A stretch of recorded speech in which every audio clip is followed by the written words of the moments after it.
supply chains almost always end up getting cut. So if we end up in a big civil war, you will probably see shortages of food as highways and rail lines and stuff like that are bombed out or sabotaged. So today we're going to talk about what I see as telltale signs that this country is unfortunately heading into a Civil War 2.0. And folks, I am not going to sugarcoat it here. We have a president that's looking pretty weak right now.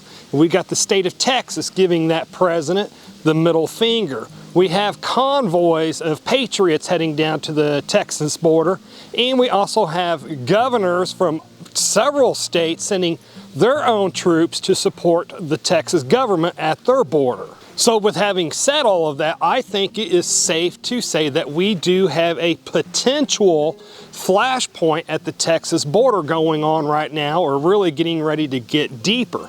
So with having said that, I don't think that we're going to see civil war in the United States tomorrow or next week or anything like that. But what I do think is that this is telltale signs that we do have a civil war coming into our future, unfortunately, again, here in the United States. Now, with this showdown that's going on between the Texas government and the federal government, I'm going to liken it to like labor pains. So with labor pains, they're not as frequent and they're not as painful, but as time progresses, they do grow more painful and they grow closer together until boom, you have the event happens. And again, I'm going to kind of liken what's going on with Texas right now with labor pains, because I think that as different states and patriots grow more tired of the federal government either not doing its job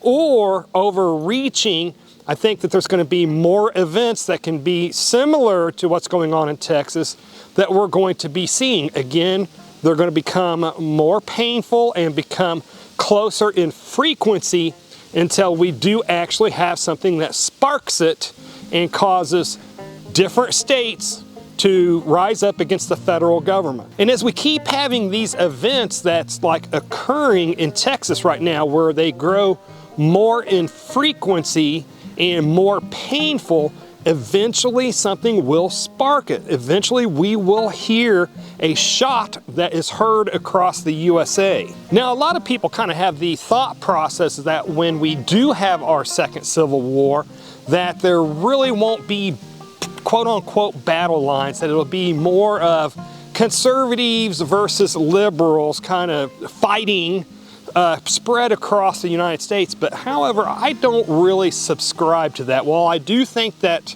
leading up to the next Civil War 2.0, that we will see skirmishes between liberals and conservatives in major cities, but what I think is going to happen is that we are actually going to have states versus states in our next Civil War like we had in our last Civil War, and I'll explain why. So a belief that I've held on to for a couple of years now is that states are going to grow more conservative and more liberal, just continue to grow either more conservative or more liberal. And the reason why I believe that is going to happen is I think that more conservative politicians are going to be getting elected in these more conservative states, and then in the more liberal states you're going to have more liberal politicians that's going to be elected in those liberal states. And so I think over time our states are going to grow either staunchly more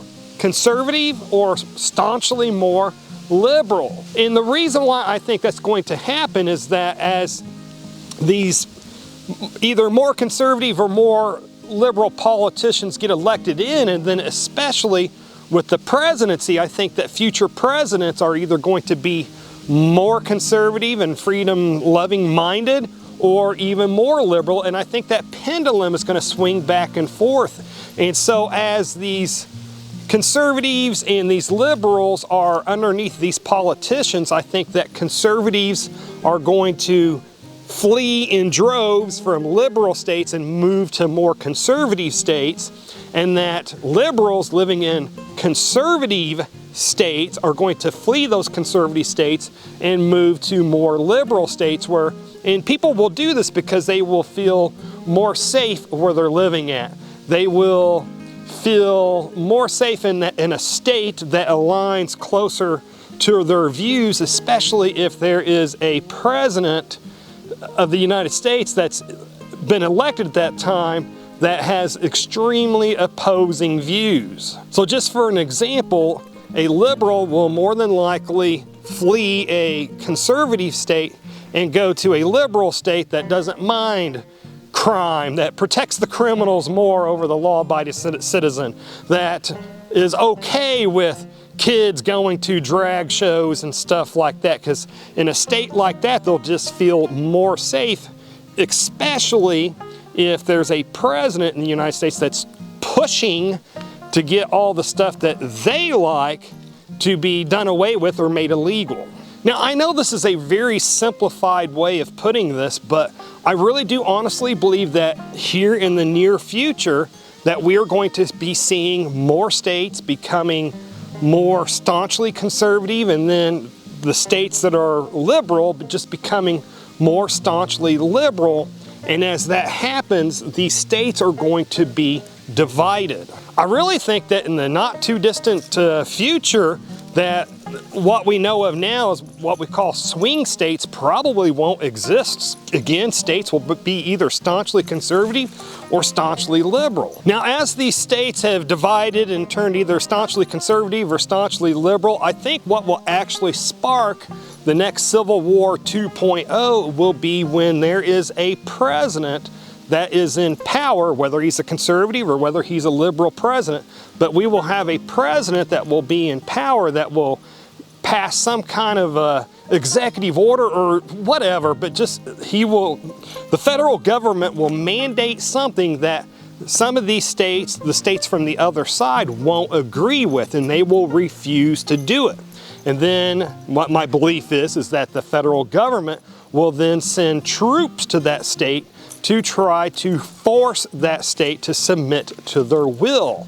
And then I do believe that other states, as this buildup is happening, other states will send troops and stuff like that to defend that state, and then something will happen, something will spark it, a shot will get fired, and that shot will be heard across the United States, and then boom, we'll be in an all-out fight. Now what the million-dollar question is when will this happen? And that is the million-dollar question. I don't know.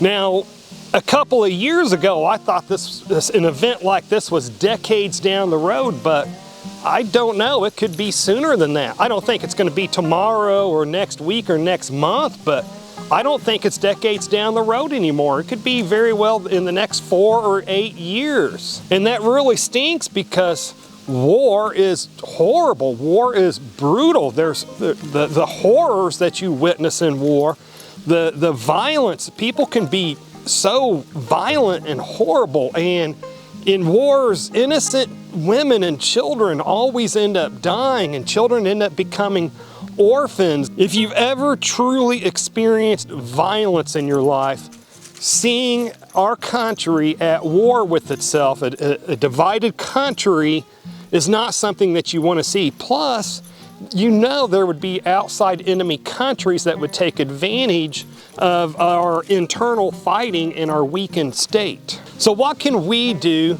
as preppers to prepare for this, what I believe to be an impending civil war? Well, number one, I think the biggest step that a person could take is not to live in a state where that state has opposing political beliefs than you do. Now, I know this is easier said than done because I already live in a conservative state, but I think that if a Civil War 2.0 pops off, that the last thing that you want to be doing is quote unquote living behind enemy lines. And then the rest of the things that you can do to prepare, I think, are the typical preparations that we typically already do. Being able to grow your own food and having plenty of food stashed back. And the reason I think it's going to be so important is because in civil wars, supply chains almost always end up getting cut. So if we end up in a big civil war, you will probably see shortages of food as highways and rail lines and stuff like that are bombed out or sabotaged. And then going along with sabotaging, maybe it's also a good idea to be able to have a way to purify your water, because I think in our next Civil War 2.0, other sides will be trying to sabotage the infrastructure of the other side. So if your local water treatment plant gets shut down due to a virus or something from caused by the other side, you want to be able to purify your own water. And I will put a link to the Berkey water filter. No, they're not going out of business. There's a long story behind that, but I will put in a link to the Berkey water filter, which is what I trust, down below, so you can check them out if you want to. And I also think it's going to be important to have an emergency stash of your medications. Again, supply line shut down, so if you have medications that you need to keep alive, you want to take control of that part of your prepping and get an emergency stash of that put back. And again, I'll put a link to Jace Medical down below, where you can get your diabetes medicine and heart medicine and cholesterol medicine, and then an emergency stash of antibiotics too. Again, link down below if you want to check them out. And then I also think it would be smart if you can produce your own electricity. Again, going on with the sabotage aspect that happens in civil wars, I do think that other sides will be targeting each other's infrastructures, so there's a high likelihood electricity might get shut off in your area. So if you are dependent on a CPAP machine, or if you're dependent on a refrigerator to keep medicines, life-saving medicines, refrigerated, I would make sure you have a solar power generator or something like that, or something that can keep stuff like that running. So what is your thoughts on this? Do you think that we have an impending Civil War 2.0? Do you think it's just days or weeks away, or do you think it's years away, or do you think that my thought process on this is completely off? Why don't you comment down below with what you think on this? And if this country does suffer another civil war, one of the things you will want to be able to do is be able to make your own natural medicines from weeds and trees that grow in your own backyards. So to see a playlist where I am showing how to make a bunch of different natural medicines for everyday ailments like headaches and skin cuts and stuff like that, then click on the video that should be appearing on the screen just about now to learn that. Anyways, folks, this is enough internet for me today. I do need to get back to work. And folks, if you made it this far, hey, thank you very much for watching. And I pray that you have a good night.